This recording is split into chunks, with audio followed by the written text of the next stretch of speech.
I think we can kind of go back here. Patients will check in here at the desk and then come back to the nurse's station.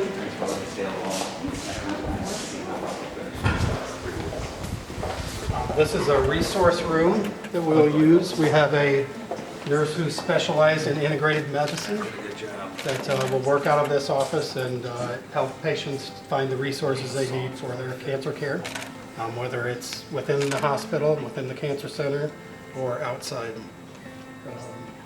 They also have a nice little sitting room to sit and meet with patients, have a cup of coffee, or have families just come and sit and have a nice little fireplace to. One thing we tried to do through the building was bring in a lot of natural light, so you'll see over a lot of the doors and windows and walls, they're transoms, so a lot of natural light coming into the building. So there's 4 offices on this side. And then this is the clinic space.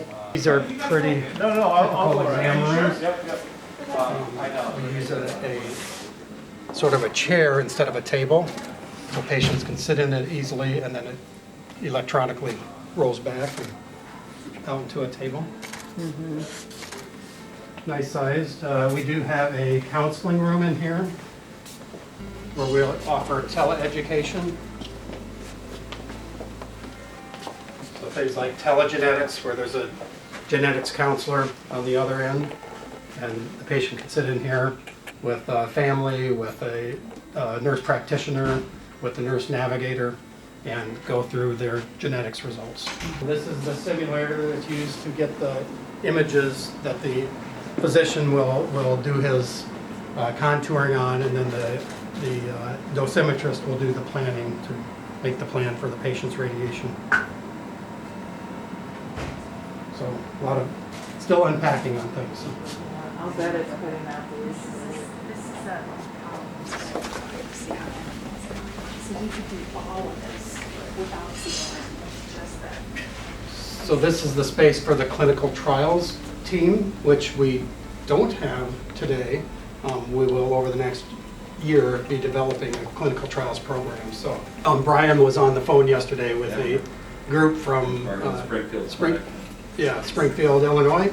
Yeah, on their clinical trials program, and their NCORP is what it's called. It's a collaborative group of different hospitals that get together and submit a grant to the National Cancer Institute to get money to do research on clinical trials. So we're evaluating that right now.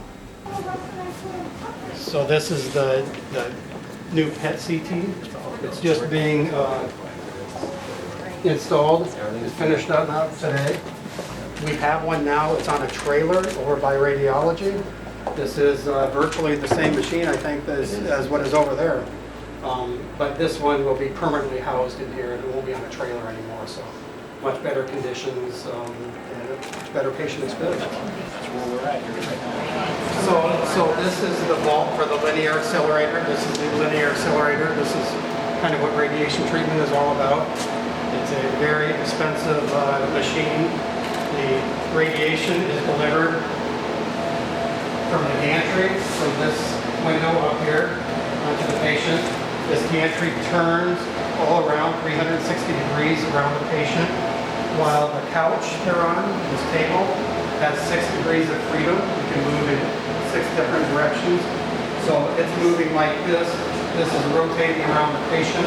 And then within here are these little lead fingers that help shape the beam, called multi-lead collimators.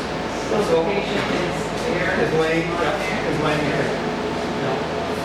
So, and it moves back and forth. So it's moving in all these different directions at the same time as the dosimetrist has instructed the computer to do in order to get the exact shape. Digitally mapped, right? What's that? It's all digitally mapped. Yes. With Yep. the precise points. Yeah, and every direction. Russ Ruppolo is our physicist. So he's the one who really did all the measuring of the radiation to make sure outside these walls every area is safe, because part of this area above us is occupied by staff. So we had to be absolutely certain. So yesterday we just got the approval from the state for that everything is safe and ready to go. I mean, and that was one of the tricky things that Russ had to really direct the people that put it in, is how to shield around it, because there are two different particles that he's really concerned about. There are photons, which are the X-rays, and then there are neutrons, and different things shield against each one of those. So figuring out exactly how much and where to put it, so he would measure around it, and they'd add more, and you get better in one area, but no improvement in the other, so that was a lot of work to get that just right. But you can see the backside of the vault wall, and the blocks that I was talking about, they're a proprietary block. They're much more dense than concrete, made of different metals. And the same as above us. There's about 4 foot. There's actually, it's tiered, but about 4 foot of these bricks too. These are all the different computers and things that they use to control it. And you'll see there's those little computer screens down below are actually cameras that they can always, from 4 different angles, keep an eye on the patient when they're in the room. Because they're in there by themselves. And you'll notice that there is no glass here to look through. The energies are just too high to have glass like there was in the PET CT or the CT sim. So, you know, those are those same blocks protecting them from the radiation. This door is 20,000 pounds. This is pretty cool. 20,000 pounds. I thought when it was open. So a year ago in May, we invited the community to come and share the stories of their loved ones in their fight with cancer, and invited them to commemorate them by signing a beam that would be a permanent part of the Cancer Center forever, essentially. We had about 1,200 people show up that over the 3 days, actually. We were just planning to do it one day. We had to leave it out for 2 days. By the time it was installed, a few weeks later, there were 1,200 names that were placed on that. And we think it really is about hope. You know, it's what the Cancer Center represents is the hope for the future and the fight that people take on and our commitment to serve them as they move through that process.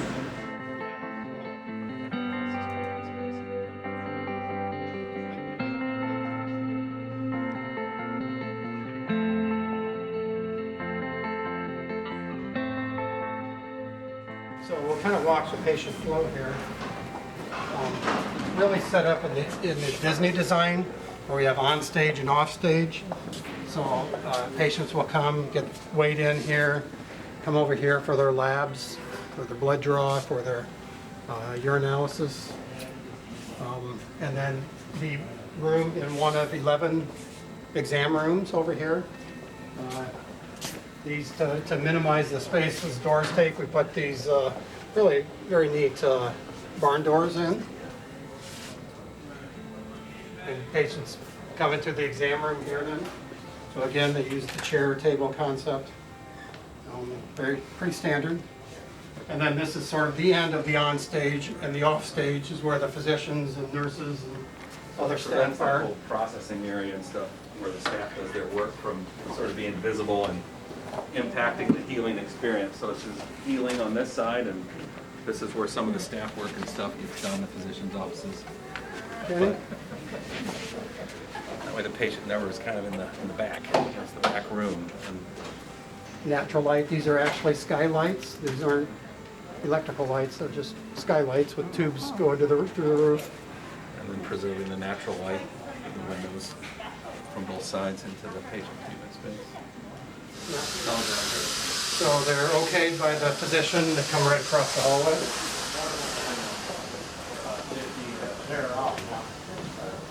So this is the treatment room, infusion room. Sort of three different chair types. The semi-private, which are these that you have a partition up between each chairs. There's 8 of those. There's 7 chairs in this open bay concept. So patients that a lot of times they'll schedule their infusions at the same time. because they like to talk with somebody that's undergoing treatment at the same time. Or there are a couple of private rooms too, for people that are not feeling well or for whatever reason want to be just by themselves. So they have choices in trying to improve that patient experience. This is nice too, depending on the acuity of the patient. I mean, if they can, you know, if they're not acute enough, they can be spun around, they got the view. But sometimes we need them to face the nursing so people can see what's going on, you know, with the patient. But a really flexible space that way. Comes a lot of options. This piece over in the corner, you see the Dubuque over cancer wall. There'll be a bell that comes out of that. We have a bell, you know, in our infusion area today. And that'll move over here, but this is where people ring and celebrate when they finish their course of treatment.